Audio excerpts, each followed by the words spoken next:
চল মাঠে হলুদ তুলতে যাইতে হবে। হলুদ তুলতে যাবো না, হলুদের পাতা কেটে এসে 1 মাস আগে তো হলুদ তুলতে হয় না?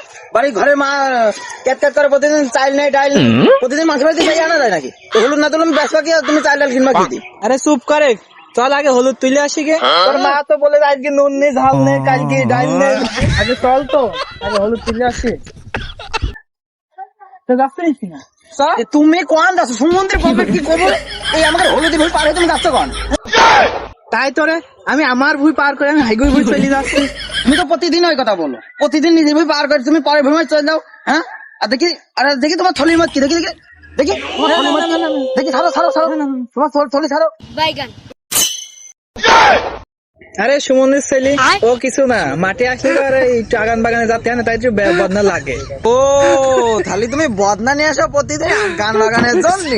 হ্যাঁ, তুমি প্রতিদিন তাহলে হাক দিয়ে বসো? হ্যাঁ, তুমি ঝড়ের মধ্যে তাহলে সেই জন্যই মকলে সে নাকি বলতেছিল যে ওর পেঁয়াজের ভুঁড়ি কিরা হেগিয়ে দিই।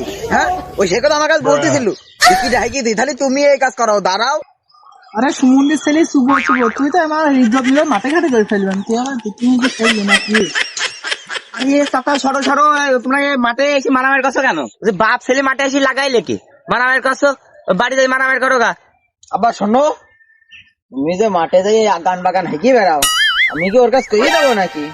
আরে সুমনের ছেলে তো তোমার ইজ্জত মারবি না, তুই বাজারে নিয়ে যাই তোর গজা কিনে দেবো আমি। আমার আর একটা কথা আছে। কি কথা বল? তুমি যে ওই পাড়ায় অমুকের মেয়ে হিসাবে তুমি ধরে মানে ইটিস পিটিস করা আমি কিন্তু সব জানি। সুমনের ছেলে সব কথা তো কয় না। হ্যাঁ, তাহলে তুমি আমার বাজারে যাই দানাদার কিনে দেবা, তাহলে কারো কাজ খাবো না। দেবো। হ্যাঁ।